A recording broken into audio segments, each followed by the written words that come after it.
சூர்யானோட Surya 46 team இன்னைக்கு ஒரு poster வெளியிட்டிருந்தாங்க. அந்த ஒரு போஸ்டர்லேருந்து இந்த ஒரு படம் எந்த மாணிக்கு ஒரு கதைக்களமாக இருக்க போகுது அப்படிங்கிறத நம்ம வந்து டீகோட் பண்ணியிருக்கோம். ஸோ அதை பற்றி அந்த வீடியோ வந்து டீட்டெயிலாக பேச போகிறோம். அதுக்கு முன்னாடி நம்ம சூர்யானுக்காகவே ஒரு சேனல் ஆரம்பிச்சிருக்கோம், தமிழ் சினிமா ஃபோனு. அந்த ஒரு சேனல்லேருந்து நம்ம வந்துட்டு பார்த்தீங்கன்னா ஒரு ஃபேன்ஸ் கிளப் மாணிக்கு ஒரு வாட்ஸ்அப் குரூப் ஆரம்பிச்சிருக்கோம். அதோட லிங்க் டிஸ்கிரிப்ஷனில் கொடுத்துருக்கேன், எல்லாருமே வந்து ஜாயின் பண்ணிக்கோங்க. Okay right. ஃபஸ்ட்டு வந்துட்டு இந்த ஒரு போஸ்டரை பார்க்கும்போது நம்ம சூர்யானோட லுக்கு ரொம்ப ஒரு கூல் பர்சனோட லுக்கு மாணிக்கு தான் இருக்குது.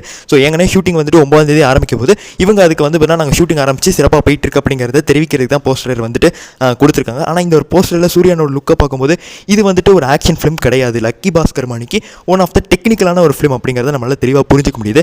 அந்த மாதிரி ஃபிலிம்ஸ்லாம் இவர் சூப்பராக ஹேண்டில் பண்ணுவார். ஸோ அதனால் இந்த ஒரு படம் 300 கோடி அடிக்கிறதுக்கு கூட வாய்ப்புகள் இருக்குது. அது ஒன்றும் இல்லாமல் இவர் ஒரு சூர்யானோட ஃபேன் பாய். ஸோ தரமான சம்பவம் நமக்கு வந்து காத்து கிடக்குது. ஸோ இந்த ஒரு போஸ்டரை பார்க்கும்போது இந்த மாதிரி ஒரு ஃபீல் கிடைச்சாலும் அடுத்தடுத்த அப்டேட்ஸ், போஸ்டர், லீக்டு வீடியோஸ்லாம் பார்க்கும்போது தான் நமக்கு கிளியரான ஒரு வியூ கிடைக்கும். ஸோ அது வரைக்கும் நம்ம வந்து வெயிட் பண்ணலாம். ஸோ அதே மணிக்கு சூர்யா 45லேருந்து இப்போ வரைக்கும் எந்த அப்டேட்டும் வரல.